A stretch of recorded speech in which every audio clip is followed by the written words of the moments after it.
ओम शांति। मार्कंडेय उपनिषद में एक बहुत सुंदर घटना का उल्लेख है। दक्षिण भारत में एक सम्राट ऋतध्वज और उसकी रानी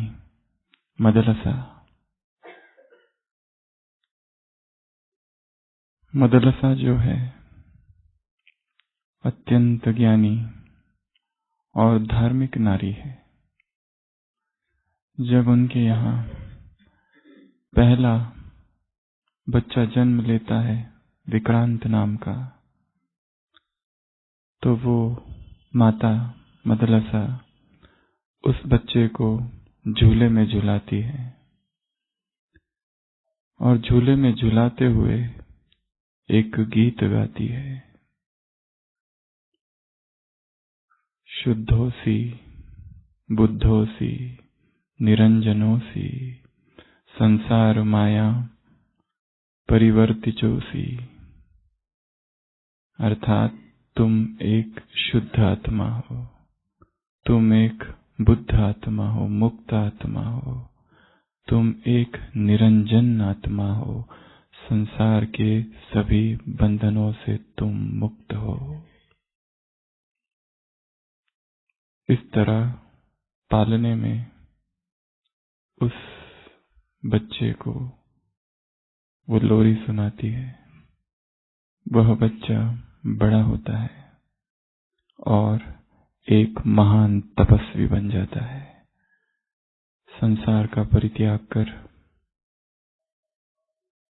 संन्यास लेकर जीवन को तपस्या के और निवृत्ति मार्ग पर ले जाता है। कुछ समय के बाद एक दूसरा बालक जन्म लेता है, सुबाहु। उस बालक को वो माँ फिर से लोरी सुनाती है। शुद्धोसी निरंजनोसी बुद्धोसी संसार माया परिवर्तितोसी। तुम एक आत्मा हो, तुम शुद्ध आत्मा हो, पवित्र आत्मा हो, मुक्त आत्मा हो, संसार के बंधनों से मुक्त हो। वह बच्चा भी बड़ा होता है और अल्पायु में ही महान तेजस्वी बन जाता है और वो भी संसार का त्याग कर एक तपस्वी बन जाता है। तीसरा बच्चा जन्म लेता है कुछ समय के बाद।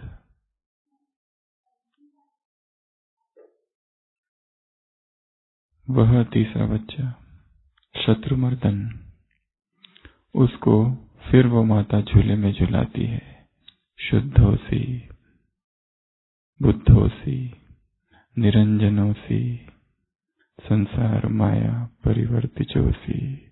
तुम आत्मा हो, तुम शुद्ध हो, तुम पवित्र हो, संसार के सभी बंधनों से मुक्त हो।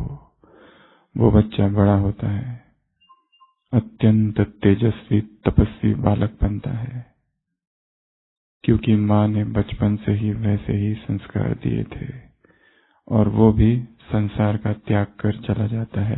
राजा को बहुत चिंता होती है, इतना बड़ा राज्य कौन देखभाल करेगा इस राज्य की।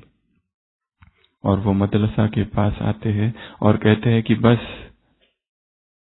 यदि तीसरा बच्चा हुआ तो उसको कम से कम उत्तराधिकारी बनने के लिए रखना, उसे सन्यासी नहीं बनने देना। तीसरा बच्चा होता है जिसका, चौथा बच्चा होता है जिसका नाम होता है अलरका, इस तरह से।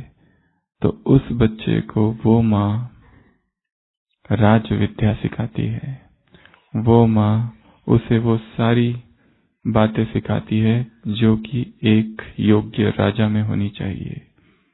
कैसे प्रजा का हित करना है, कैसी तुम्हारी मुख्य रूप से यह बात उल्लेखनीय है कि वो सिखाती है कि स्त्री जाति के प्रति तुम्हारी दृष्टि कैसी होनी चाहिए, कितनी पवित्र होनी चाहिए, और वह बालक एक महान सम्राट बनता है, वो संसार छोड़कर नहीं जाता है।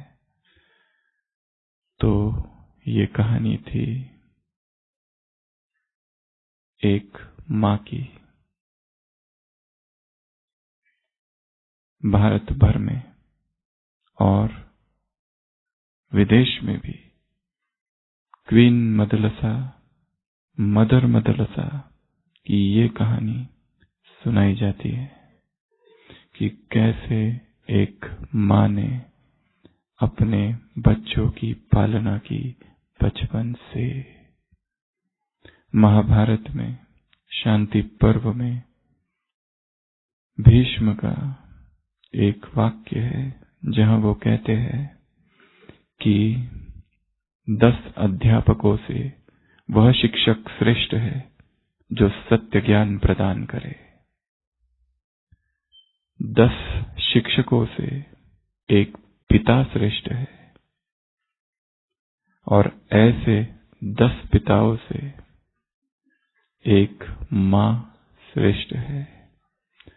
The mother is the greatest of all teachers.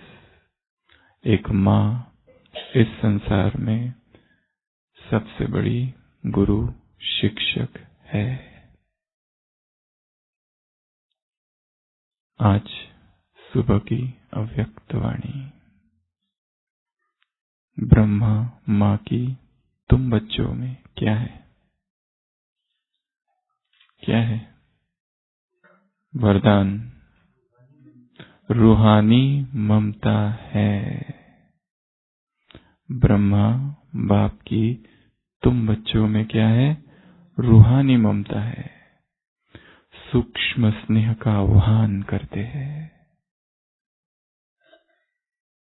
वतन से,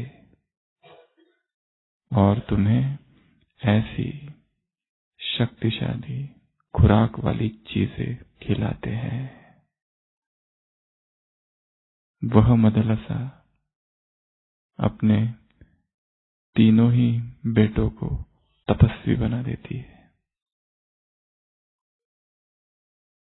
ब्रह्मा माँ ने क्या किया? कितने बेटों को तपस्वी बना दिया? असंख्य कुमार, असंख्य कुमारियां क्या बन गए? तपस्वी कुमार, तपस्वी कुमारियां बन गए। तो ब्रह्मा माँ ने आज की मुरली में 7 ऐसी बातें की है। झूला, लोरी, पालना, गोद, घी, एक्सरसाइज, और 7वीं वरदान। तो ब्रह्मा वतन में कौन कौन सी बातें करते हैं? ये 7 बातें करते हैं। सबसे पहले गोद कौन सी? याद की गोद, बाप के याद की गोद। झूला कौन सा? खुशियों का झूला। खुशियों के झूले में बाप तुम बच्चों को झुलाते हैं। लोरी कौन सी? शुद्धों सी, पवित्रों सी, निरंजनों सी, बुद्धों सी। तो कौन सी लोरी गाई? कौन सी लोरी गाई? पवित्र हो, योगी हो, श्रेष्ठ आत्मा हो, विशेष आत्मा हो, बाप समान आत्मा हो, गुणमूर्त आत्मा हो, ज्ञान स्वरूप आत्मा हो, सुख स्वरूप और शांत स्वरूप आत्मा हो। अच्छी है लोरी? लोरी सुनते समय रात का जो समय है अवचेतन मन खुला होता है। जो भी उसमें डालोगे सीधा सबकॉन्शियस में प्रवेश करता है। तो ब्रह्मा बाप भी कौन सी लोरी सुनाते हैं? तुम श्रेष्ठ आत्मा हो, विशेष आत्मा हो, योगी आत्मा हो, पवित्र आत्मा हो, बाप समान आत्मा हो, गुणमूर्त हो, ज्ञान स्वरूप हो, शक्ति स्वरूप हो, सुख स्वरूप हो, शांत स्वरूप हो। पालना कौन सी? पवित्रता के प्यार की पालना। कैसा ये रूहानी मातृत्व है, अलौकिक मातृत्व। एक है माँ और एक है मातृत्व, एक है मदर और एक है मदरहुड। माँ तो कोई भी बन सकता है, शरीर से शरीर को जन्म देना। माए तो संसार में बहुत है, परंतु मातृत्व बहुत ऊंची बात है। मदरहुड का संबंध माँ बनने से नहीं है। मातृत्व बहुत ऊंची धारणा है। ब्रह्मा बाप ने तुम्हारी कैसी पालना की है? पवित्रता के प्यार से तुम्हारी पालना की है। वरदान कौन सा दिया? पवित्र भव, योगी भव। कितना श्रेष्ठ वरदान है। गोद, झूला, वरदान, लोरी, पालना, ये 5 बातें। और वरदान में 2 बातें। कौन सी बातें वरदान में? क्या करते हैं वतन में? तुम्हें घी, शक्तियों की चीजें देते हैं। और क्या करते हैं? एक्सरसाइज कौन सी? एक्सरसाइज कौन सी कराते हैं? अभ्यास की एक्सरसाइज कराते हैं, प्रैक्टिस की एक्सरसाइज कराते हैं, सराव की, प्रैक्टिस की, तीनों लोगों की सैर कराते हैं। तो ये क्या हुई? सारी सातों की सातों बातें ब्रह्मा बाप की रूहानी पालना। अमृत वेले जब उठो तो इन 7 बातों को याद करना। वतन में पहुंच गए, परंतु लोरी सुनते सुनते सो न जाना फिर अमृत वेला।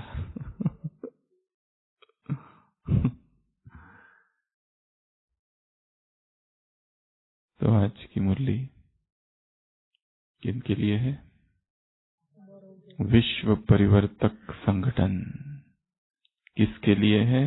जो कि रूहानी दर्पण है। किसके लिए है?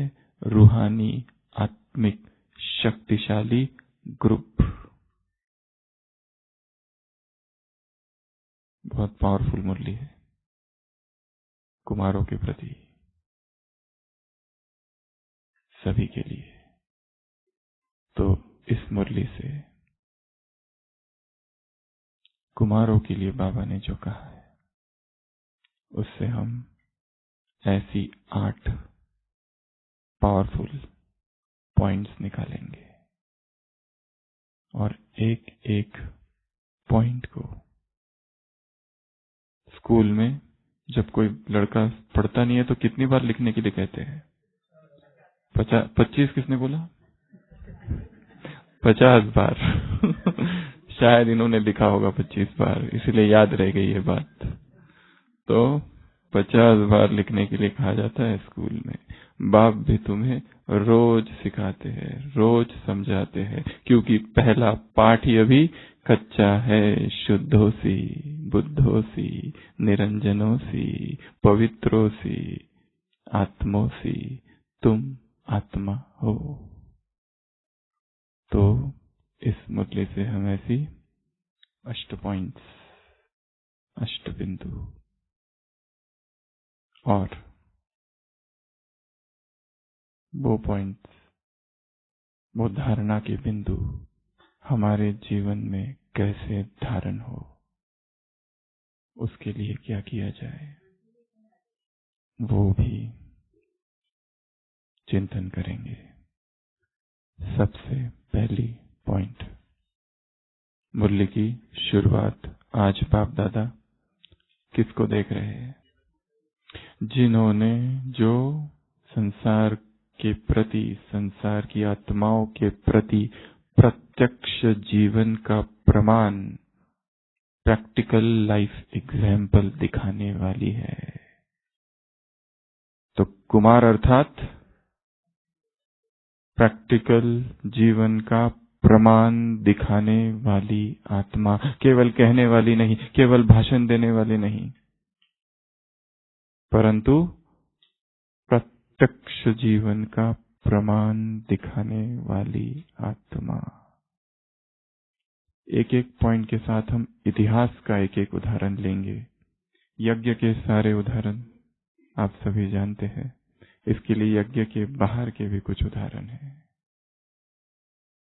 प्रत्यक्ष जीवन का प्रमाण दिखाने वाली आत्मा। महाभारत में वर्णन है भीष्म पितामह का। देवव्रत जब वो था तब एक घोर प्रचंड भीषण प्रतिज्ञा की थी। क्या प्रतिज्ञा की थी? कौन सी प्रतिज्ञा की थी? धरती, आसमान, चारों दिशाएं, चारों ओर 10 दिशाओं को साक्षी मानकर मैं ये अखंड प्रतिज्ञा करता हूं कि आजन्म अविवाहित रहूंगा, वंशहीन ही जीऊंगा और वंशहीन ही मरूंगा, अखंड ब्रह्मचर्य का पालन करूंगा। ये मेरी अखंड प्रतिज्ञा है। संपूर्ण जीवन में ऐसी इतनी सारी बातें आई कि जिन बातों ने उसे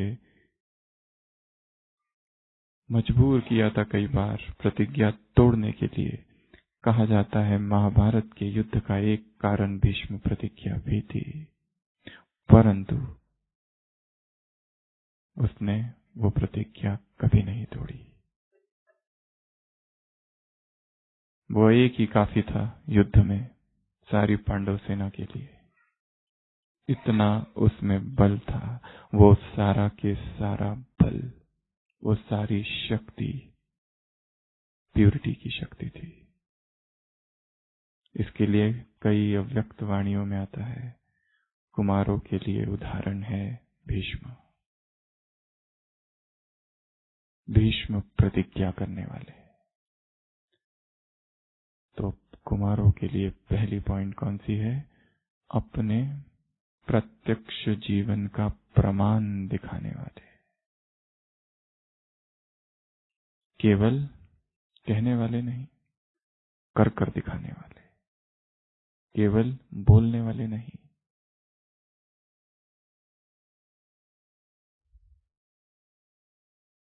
दूसरी पॉइंट, ब्रह्मा कुमार सो ब्रह्मा कुमार,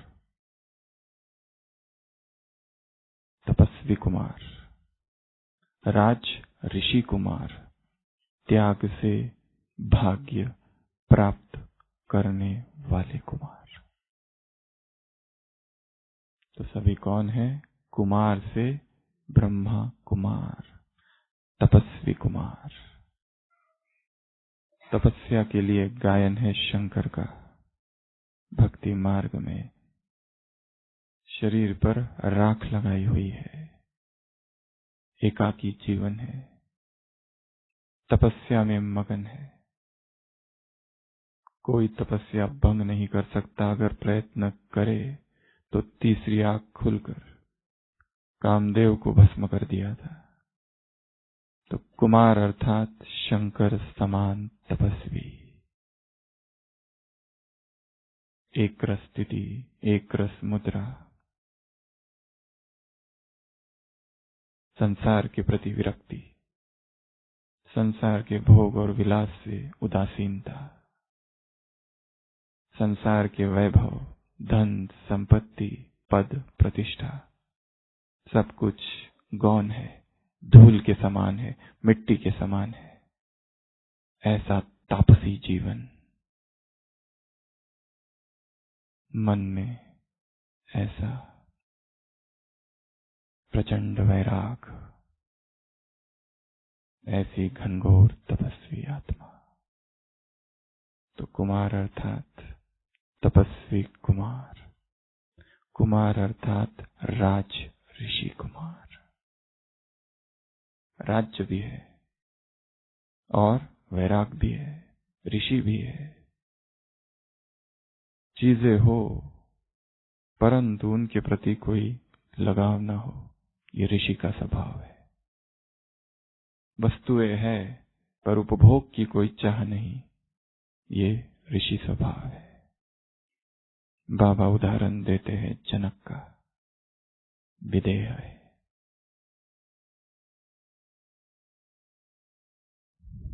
राज्य है इतना बड़ा, परंतु उस राज्य में कोई लगाव नहीं, सारे कर्तव्य कर रहा है, राज सत्ता हाथ में है, परंतु जब चाहे फेंक सकता है।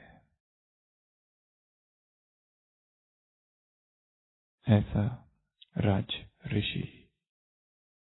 ऐसे नहीं कि कर्म को छोड़ दिया, ऐसे नहीं कि कारोबार नहीं कर रहे, सब कुछ कर रहे, कारोबार कर रहे, सेवाएं कर रहे, कर्म कर रहे हैं, परंतु किसी भी कर्म के बंधन में फंसे हुए नहीं है। कर्म कर दिया और उपराम, उसका फिर कोई चिंतन नहीं। ऐसे राज ऋषि अर्थात कुमार। त्याग से भाग्य प्राप्त करने वाले। संसार में उदाहरण है भरतरी का। राजा भरतरी, जैसे ही पता चला संसार का सारा प्रेम व्यर्थ है, देहधारियों से प्रेम अर्थात धोखा, तुरंत वैराग जन्म लिया और संसार का परित्याग कर दिया। फिर कभी संसार की ओर मुड़कर नहीं देखा। जब संसार के भोग विलास में डूबा हुआ था, तब संसार के शास्त्र लिखे थे, नीति शतकम, सौंदर्य शतकम,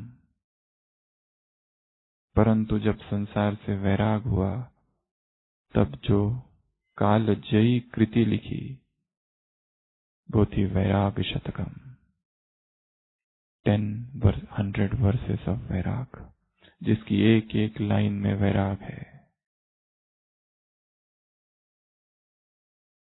जो पढ़े उसके हृदय में वैराग जन्म ले। ऐसा त्याग, जिस चीज को एक बार छोड़ दिया, एक बार त्याग दिया, उसको फिर नहीं उठाया। जिन विकारों को एक बार छोड़ दिया, जिन विकारों का एक बार परित्याग कर दिया, जिन वस्तुओं को एक बार छोड़ दिया, जिन व्यक्तियों को, पुरानी गली, पुराने रास्ते फिर न जाना, ऐसा त्याग। तो कुमारों के लिए दूसरी पॉइंट कौन सी है? कुमार अर्थात कुमार सो ब्रह्मा कुमार, राजऋषि कुमार, तपस्वी कुमार और त्याग से भाग्य प्राप्त करने वाले कुमार। कौन से त्याग हमने किए हैं? अपने त्याग की महानता को भूल नहीं जाना है। व्यक्ति ये भूला हुआ रहता है कि हमने भी त्याग किए। अपने त्याग की भी स्मृति, अहंकार नहीं स्मृति, कि हम वो नहीं है जो संसार के लोग हैं। हम वैरागी है, वीतरागी है, तपस्वी है, राज ऋषि है। संसार के भोग विलास हमारे लिए नहीं है, वो मार्ग हमारा नहीं, तप का मार्ग हमारा है। तप के अग्नि कुंड में तपने का मार्ग हमारा है। तीसरी पॉइंट, कुमार अर्थात डबल शक्तिशाली। कुमार अर्थात डबल शक्तिशाली। कौन सी डबल शक्ति? शरीर भी शक्तिशाली है। रामदूत अतुलित बलधामा। राम के दूत है और अतुल साहस है, अतुलनीय हिम्मत है, बल है, पौरुष है, क्षमता है, ताकत है, शक्ति है। ऐसे शूरवीर, ऐसे महावीर, डबल शक्तिशाली, मास्टर सर्वशक्तिवान के ऑक्युपेशन वाले। शरीर की भी शक्ति है तो आत्मा की भी शक्ति है। उदाहरण हनुमान का। शक्ति भी है, बुद्धि भी है, आत्मिक शक्ति भी है। राम रसायन तुम्हारे पासा। राम का रसायन जिनके पास है, ऐसे शक्तिशाली आत्माएं, अर्थात कुमार, घबराने वाले नहीं, डरने वाले नहीं, झुकने वाले नहीं, मिटने वाले नहीं, रोने वाले नहीं, रूसने वाले नहीं, उदास होने वाले नहीं, नर्वस होने वाले नहीं, अपसेट होने वाले नहीं, सदा शक्ति से ओतप्रोत। A powerful energy is required to run the hydraulic mining.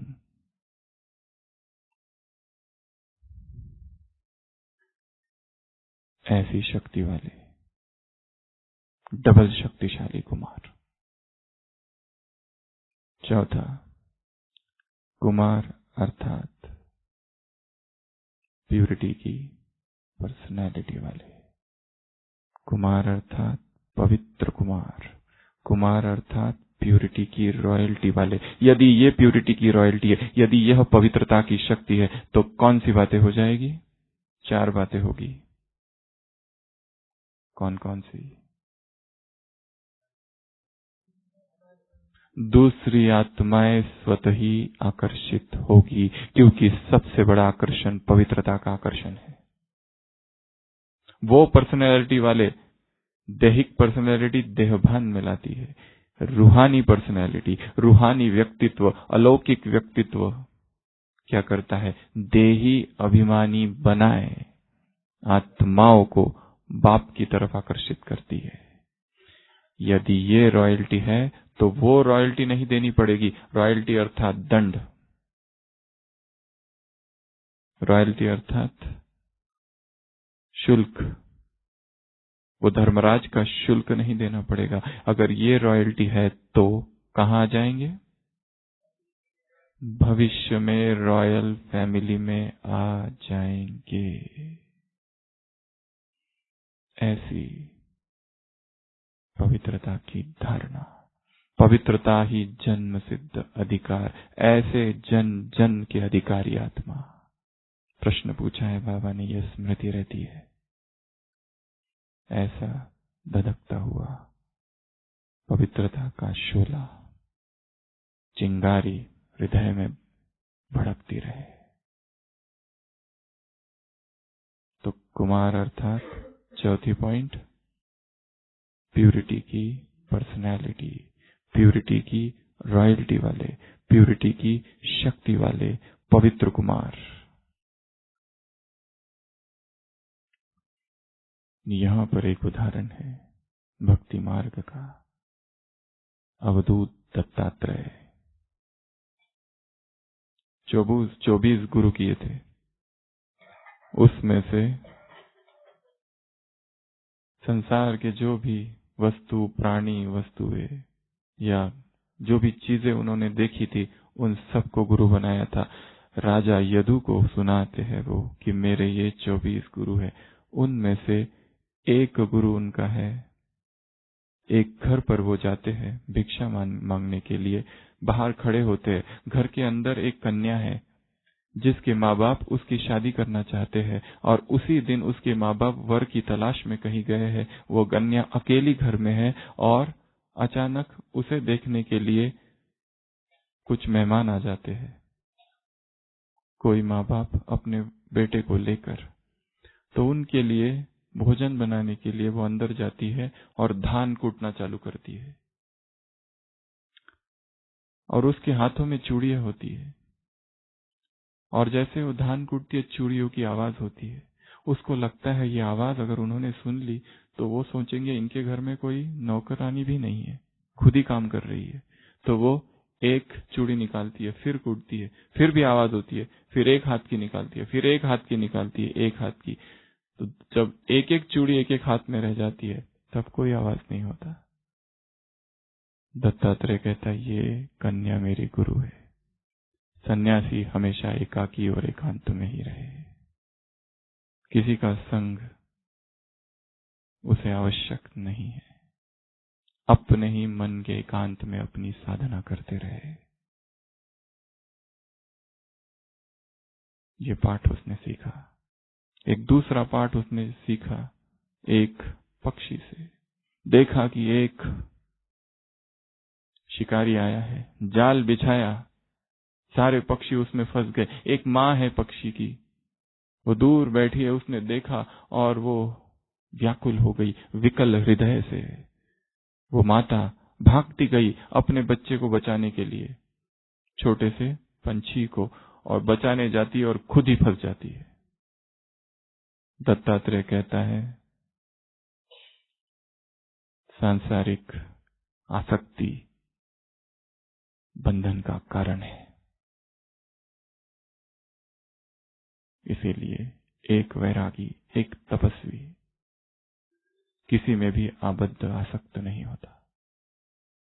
व्यक्ति आ रहे, व्यक्ति जा रहे, फंसता नहीं कहीं।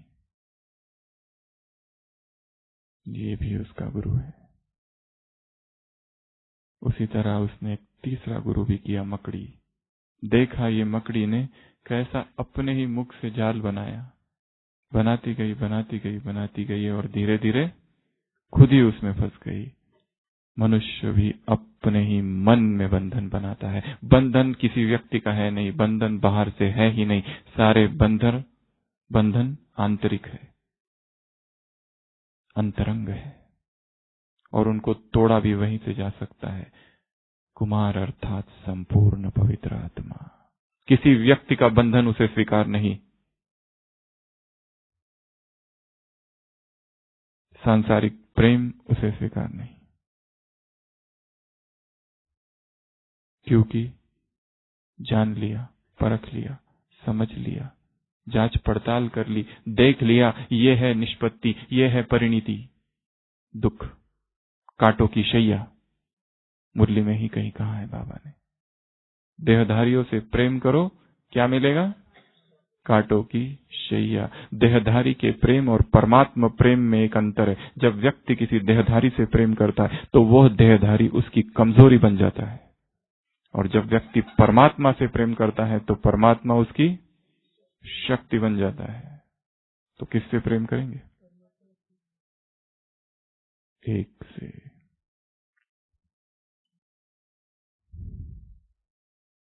ऐसी संपूर्ण पवित्रता। एक दूसरा उदाहरण है 1889 मेरठ में स्वामी विवेकानंद एक बार रुके थे। अभी विदेश गए नहीं थे, विदेश जाने को अभी 4 साल बाकी है। भारत में एक सन्यासी की तरह घूम रहे थे, इस कोने से उस कोने, कभी झोपड़ियों में सो रहे, कभी फुटपाथ पर। मेरठ में रुके थे, वहां पर एक लाइब्रेरी थी। उन्होंने अपने साथी स्वामी अखंडानंद से कहा था कि लाइब्रेरी से कुछ किताबें लाओ, मुझे पढ़ना है। सर लिबॉक, जॉन लिबॉक की किताबें, जो कि बहुत प्रसिद्ध ब्रिटिश फिलोसोफर थे। तो वो उनके गुरु भाई गए लाइब्रेरी में, पहले दिन एक किताब लेकर आए, शाम तक उन्होंने पढ़ डाली, दूसरे दिन वापस कर दी और फिर से भेजा कि अब दूसरी किताब ले आओ। फिर दूसरे दिन गए, उनके गुरु भाई दूसरी किताब लाई, शाम तक उसे पूरा किया, फिर वो वापस की परसों अगले दिन, और फिर कहा आप तीसरी लाओ। ऐसा कई दिनों तक चालू था। तो वो लाइब्रेरियन कह रहा, तुम मजाक तो नहीं कर रहे हो? एक दिन में इतनी मोटी किताब लेके जाते हो, दूसरे दिन लेके आते हो, कौन पढ़ रहा है ये किताब? वो कहता है मेरा मित्र पढ़ रहा है, वो कहता है वो पढ़ नहीं रहा है, ऐसे ही कुछ कर रहा होगा, उसको बुलाओ इधर। तो वो जाते हैं और पूछते हैं तुम क्या करते हो, मजाक कर रहे हो? वो कहते नहीं मैं तो पढ़ रहा हूँ। कहते क्या पढ़ रहे हो, एक दिन में पढ़ रहे हो? कहते हाँ, जो पूछना है पूछो। सर जॉन लिबॉक की उन किताबों, बहुत सारी ढेर सारी किताबें हैं उनकी, वो लाइब्रेरियन उनको रैंडम कहीं से भी कुछ भी पूछते हैं और वो हर प्रश्न का वैसा ही उत्तर देते हैं जैसा उस किताब में था। और वो पूछते हैं आपने ये कैसे किया? उत्तर था द पावर ऑफ ब्रह्मचर्य। वो कहते हैं I do not read sentences, I read paragraphs, sometimes the whole page at one go, randomly in a kaleidoscopic manner. मैं शब्द नहीं पढ़ता, ना ही वाक्य, पूरा पूरा पैराग्राफ, या कभी कभी केवल ऐसे ऐसे ऐसे और नीचे तक, और कभी कभी पढ़ता भी नहीं, क्योंकि कुछ देखने मात्र से ही पता चल जाता है इसमें क्या होने वाला है, लेखक क्या कहना चाहता है।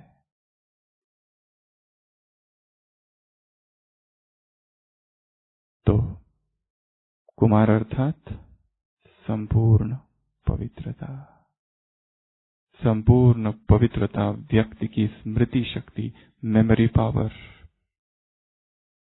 शार्प बना देता है। और जहां स्मृति शक्तिशाली है, ऐसी शक्तिशाली बुद्धि में ही शक्तिशाली याद ठहर सकती है। जहां स्मृति ही कमजोर है, वहां याद भी कमजोर होगी। चौथी पॉइंट, पांचवी पॉइंट, सनत कुमार, सनत कुमार, सनक कुमार, सनातन कुमार, सनंदन कुमार, चार कुमार देखे शास्त्रों में, छोटे छोटे दिखाए हैं। बड़े तपस्वी होते हैं, बहुत पावरफुल होते हैं, कहीं पर भी गमन करते हैं, कहीं पर भी घूमते हैं सृष्टि पर, उतने ही रहते हैं, हमेशा उतने ही दिखाए हैं चारों। और वो चारों ही कौन है? मानस पुत्र है। किसके? ब्रह्मा के। तो ब्रह्मा बाबा के बारे में जो पालना की 7 बातें बताई, वो सारी यहां पर है। तो हम भी वह कुमार है, संपूर्ण पवित्र, संपूर्ण निरंतर युद्ध। युद्ध होने का संबंध शरीर से नहीं है, किससे है? मन से। जो मन से युवा है वही युवा है, जो मन से बूढ़ा हो गया है वो बूढ़ा है। इसके लिए पांचवी पॉइंट, कुमार। शास्त्रों में जो वर्णित कुमार है चारों, पावरफुल दिखाए है बहुत। 6th कुमार अर्थात बैलेंस। कुमार अर्थात बैलेंस। कौन सा बैलेंस? याद और सेवा माताओं के लिए कहा है। कुमार अर्थात कौन सा बैलेंस? 2 प्रकार के बैलेंस की चर्चा है मुरली में, एक जगह कुमारों के लिए, एक जगह माताओं के लिए। स्व सेवा और विश्व सेवा का बैलेंस। भागदौड़ बहुत है, परंतु उस भागदौड़ में बुद्धि की भी भागदौड़ माया करा देगी। यदि स्व सेवा न की तो कमाल की बजाय धमाल होगी, भाव स्वभाव की, संस्कार स्वभाव की टक्कर होगी। इसके लिए सर्वप्रथम क्या करना है? स्व की सेवा। स्वार्थी भव। स्वार्थ बड़ा ऊंचा शब्द है शास्त्रों का, परंतु गलत हाथों में चला गया है। स्वार्थ अर्थात स्व के मुक्ति के लिए किया हुआ पुरुषार्थ, उसे स्वार्थ कहा है। तो स्व सेवा और फिर विश्व सेवा। एक दूसरा बैलेंस बाबा ने जो बताया है वो कौन सा? याद और सेवा। वह सेवा जिसमें याद नहीं, वो सेवा ही नहीं है। और सेवा के बिना क्या नहीं बन सकते? माया जीत नहीं बन सकते। ये वाक्य देखा? सेवा के बिना माया जीत नहीं बन सकते। कोई सोचे कि मैं सेवा थोड़ा बाजू रखकर खाली तपस्या करूं, तो क्या कह दिया बाबा ने? सेवा के बिना माया जीत नहीं बन सकते। सेवा के बिना, कर्म के बिना कर्मातीत नहीं बना जा सकता है। कर्मातीत यदि बनना है तो कर्म से गुजरना पड़ेगा। कर्म से मुक्त होकर कर्मातीत बनने की परिभाषा बाबा ने कभी नहीं दी है। हाँ, कर्म के प्रभाव से, बंधन से, आसक्ति से, लगाव से मुक्त, परंतु कर्म मुक्त कोई हो भी नहीं सकता वैसे भी। तो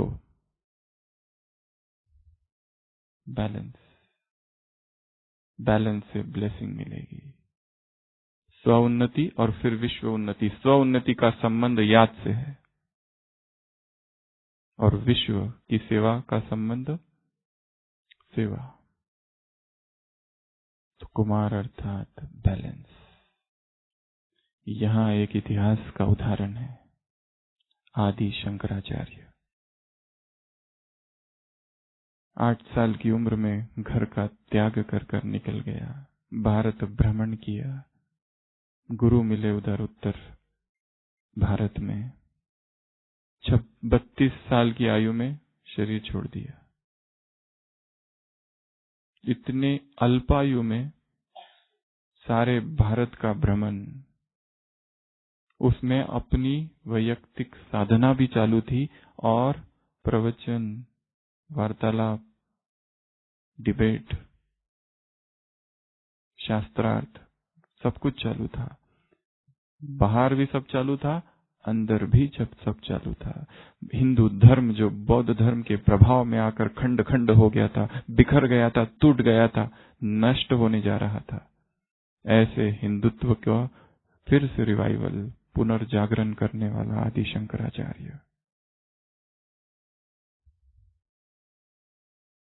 देखा उसके जीवन में दोनों ही चीजें साथ साथ चल रही थी। अपना अध्ययन भी चल रहा था, अपना मौन भी था, एकांत भी था, शिष्य भी थे, उनकी शिक्षा भी थी, जन कल्याण भी था।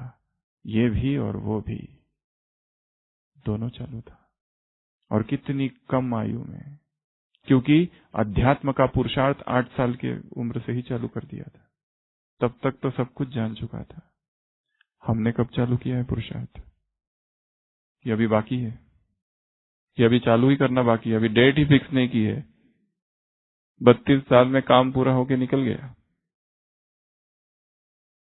व्यक्ति अपनी आध्यात्मिक पुरुषार्थ की यात्रा कब चालू करता है, ये भी महत्वपूर्ण बात है। उम्र बीती जा रही है, समय भी बढ़ता जा रहा है,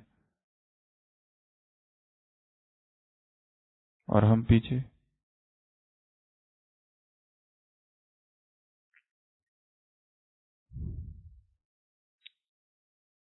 संकल्प रूपी नाखून भी मिट्टी में न जाए।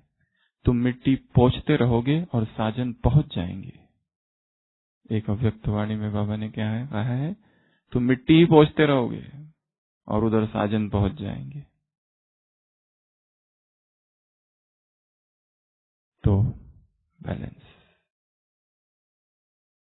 7वां पॉइंट, कुमार अर्थात सदा स्टेज पर। कुमार अर्थात सदा स्टेज पर। विशेष पाठधारी, हीरो पाठधारी, संसार की आत्माओं की नजर हम पर है। कोई भी कर्म साधारण नहीं, कोई भी बोल साधारण नहीं। व्यक्ति वास्तव में वही होता है, पर्सनैलिटी, स्पिरिचुअल पर्सनैलिटी। अर्थात जब कोई देख नहीं रहा है तब हम क्या कर रहे हैं। ट्रैफिक कंट्रोल का गीत बज रहा है, सारे हैं, तो एकदम समाधि लग गई।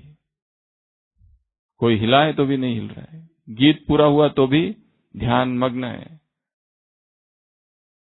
और कोई देखने वाला नहीं है, तब काम चालू है और ट्रैफिक कंट्रोल भी चालू है कमरे में।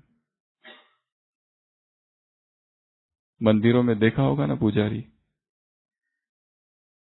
हर दिन तो अपनी पूजा कर लेते बेचारे, फटाफट फटाफट कर लेते, पर जिस दिन कोई बड़ा त्योहार होता है तब एक एक घंटा तक पूजा करते रहते हैं दिखाने के लिए।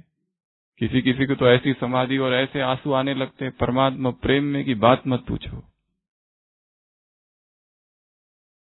क्योंकि लोग देख रहे हैं। परंतु व्यक्तित्व, पर्सनालिटी की परिभाषा है what you are in when you are alone. जब आप एकांत में हो, अकेले हो, आपको कोई नहीं देख रहा है, खिड़कियां बंद है, दरवाजे बंद है, कमरे में हो, तब व्यक्ति क्या करता है, वो है उसका व्यक्तित्व। अंदर बाहर जो अलग अलग है, 1969 अव्यक्त मुरली, क्या कहा है बाबा ने उसे? खौफनाक।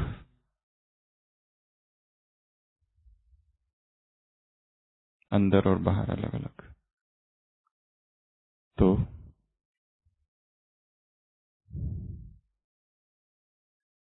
लंदन की महारानी एक बार चर्च पहुंची और देखा इतनी भीड़, इतनी भीड़, इतनी भीड़ चर्च में। उसे इतनी खुशी हुई, इतनी खुशी हुई वो भीड़ देखकर कि उसने सोचा कि लंदन के लोग कितने धार्मिक है। पादरी ने कहा, काहे के धार्मिक, ये तो तब 2 दिन से फोन आ रहे हैं कंफर्म करने के लिए कि रानी आने वाली है क्या, रानी आने वाली है क्या, लोग पूछे जा रहे हैं। तो वो पुजारी, वो पादरी कहता, रानी का तो पता नहीं, पर भगवान तो है ही हमेशा, आप आ जाओ। बोले भगवान तो है वो हमें पता है, पर क्वीन एलिजाबेथ आ रही है क्या, वो पहले बताओ। दिखावा, आडंबर, छल, आत्म प्रवंचना, आत्मवंचना, self deception, self imposition, self cheating, self lying, hypocrisy, स्वयं के साथ ही दगा।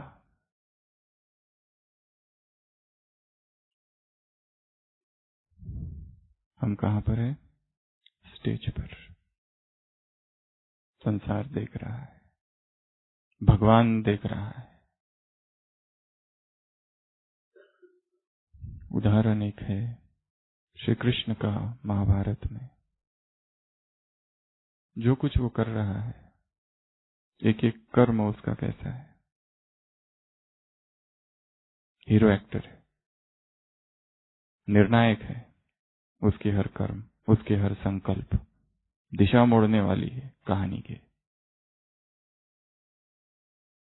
तो हमेशा क्या समझना है, मैं हीरो एक्टर हूं, विशेष एक्टर हूं, हीरो पार्टधारी आत्मा हूं। 8वां पॉइंट, सीआईडी आएंगे, सीआईडी आएंगे, क्योंकि तुम चैलेंज करने वाली आत्मा हो। तो सीआईडी आएंगे। किस लिए आएंगे?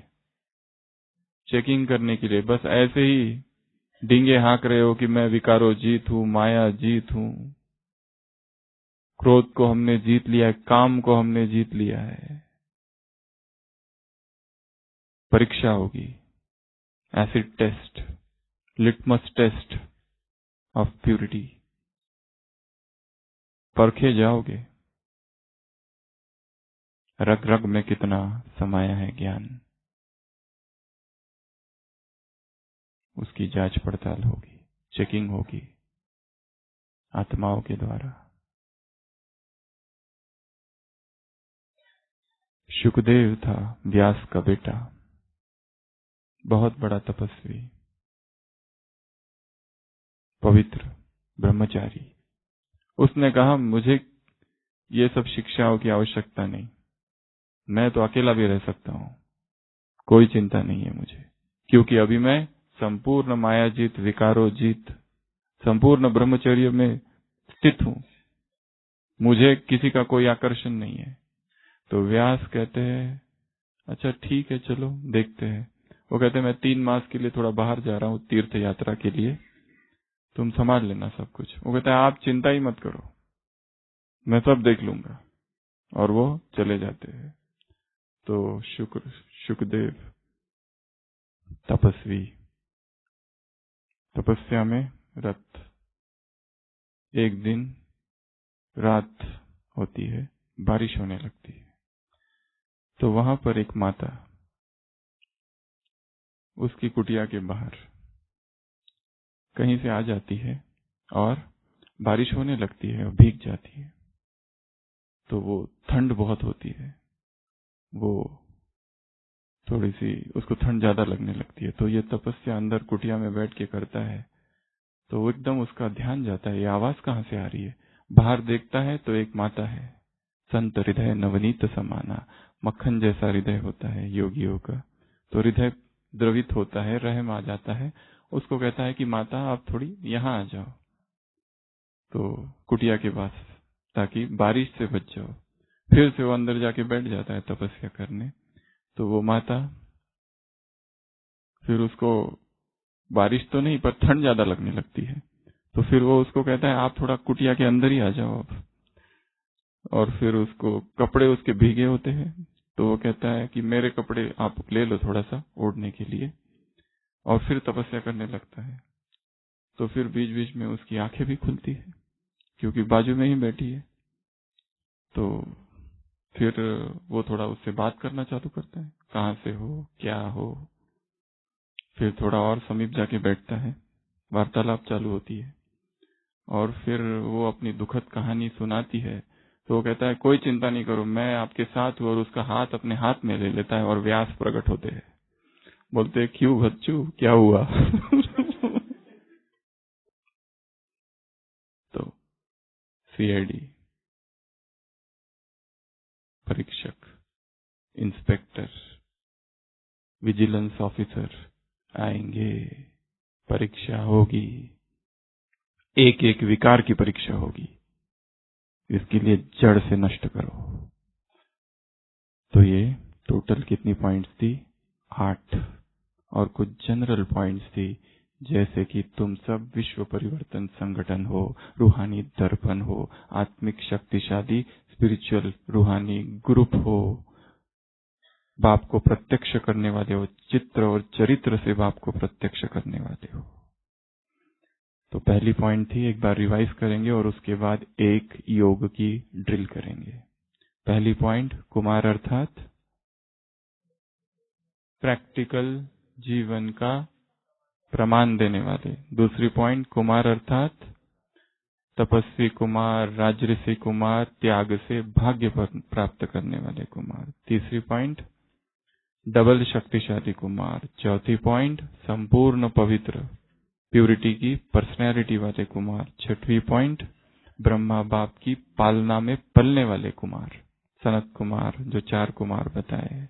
छठवीं पॉइंट कुमार अर्थात बैलेंस, कुमार अर्थात स्टेज पर। और 8वीं पॉइंट कुमार अर्थात सीआईडी। कुमार अर्थात सीआईडी। अच्छा, सीआईडी बनकर दूसरों की परीक्षा लेने वाले। अच्छा, ठीक ही कहा। अभी 4 पार्टियां हैं। पहली पार्टी में है, क्या है, क्या है, क्या है?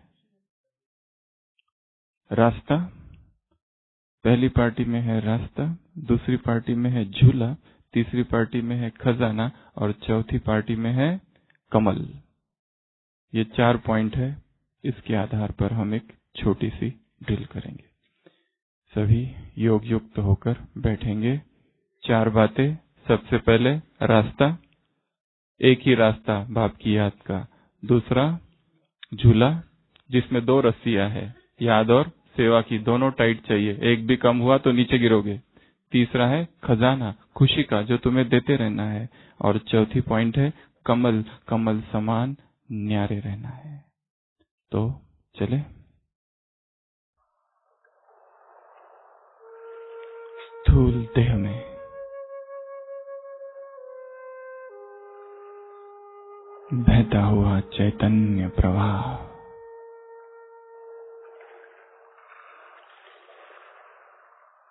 मैं हूं।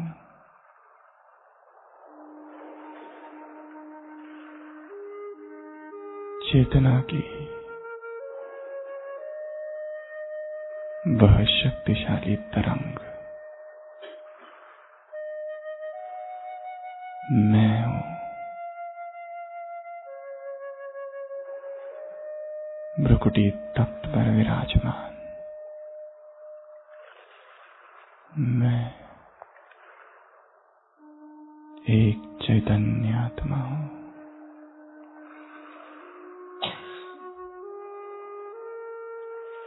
ऋषियों में राज ऋषि, तपस्वियों में महातपस्वी,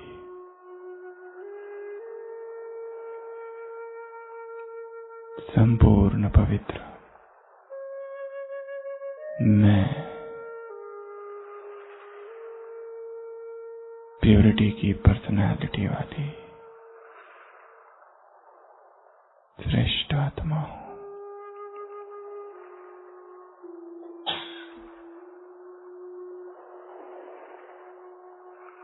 स्थूल देह को यही छोड़ अपने फरिश्ते स्वरूप को धारण कर मैं फरिश्ता अब निकलता हूं एक यात्रा पर। देख रहा हूं स्वयं को ही।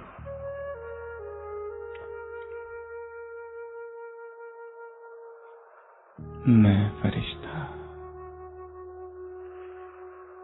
चल रहा हूं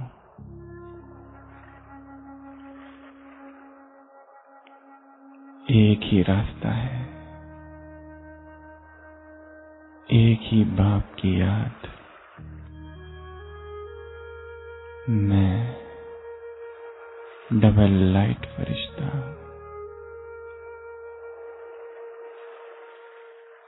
चल रहा हूं। हल्कापन, बुद्धि से सरेंडर, सारे बोझ बाप को दे चुका, पुराने सारे रास्ते गलियां छोड़ चुका मैं फरिश्ता इसी एक रास्ते पर आगे ही आगे बढ़ता जा रहा। बाप की याद का रास्ता अब पहुंच गया हूं एक झूले के पास। बैठा हूं इस झूले पर, एक रस्सी है याद की, दूसरी रस्सी है सेवा की, और इस झूले पर अतीन्द्रिय सुख का अनुभव करते हुए मैं फरिश्ता झूल रहा हूं।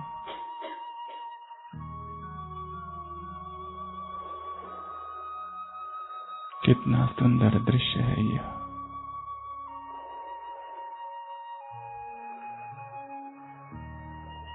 अब यहां से निकलकर मैं फरिश्ता और आगे बढ़ता हूं।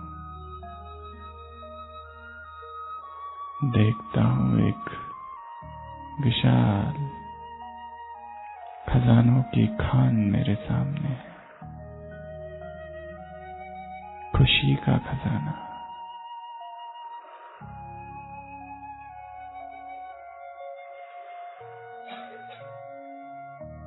ऊपर से मुझ पर ज्ञान के पॉइंट्स की वर्षा हो रही है।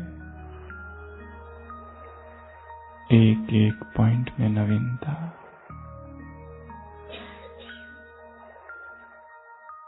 कितना बड़ा खजाना मैंने पा लिया है। और बाबा की अव्यक्त आवाज भी सुनाई दे रही है। बच्चे, आत्मा समझ मुझे याद कर।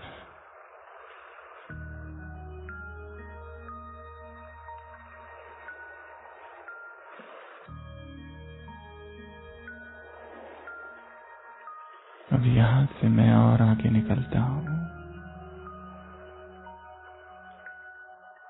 एक सरोवर के पास आ गया। एक विशाल कमल, और मैं फरिश्ता अब इस कमल पर बैठ गया हूं। वातावरण से न्यारा, अपने पार्ट से भी न्यारा, एक ही बाप का प्यारा मैं।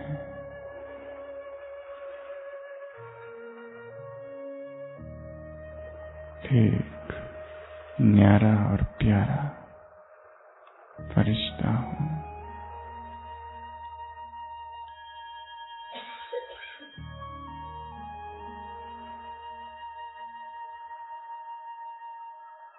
और अब वापस मैं धीरे धीरे इस स्थूल देह में आता हूं। एक ही रास्ता, एक ही झूला, अखूट खजाने और कमल समान जीवन। मैं परम पवित्र फरिश्ता हूं। ओम शांति। ऐसे स्वपरिवर्तन द्वारा सदा स्वपरिवर्तन से दूसरी आत्माओं को परिवर्तन करने वाली आत्माओं को, ऐसे श्रेष्ठ माता पिता की पालना का रिटर्न परिवर्तन द्वारा देने वाली आत्माओं को, ऐसे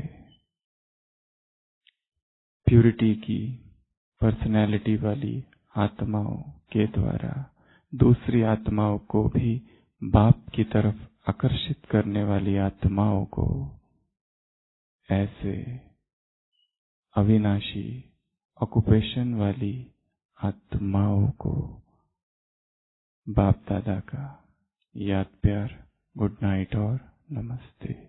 हम रूहानी बच्चों की रूहानी बाप दादा को याद प्यार, गुड नाइट और नमस्ते। ओम शांति।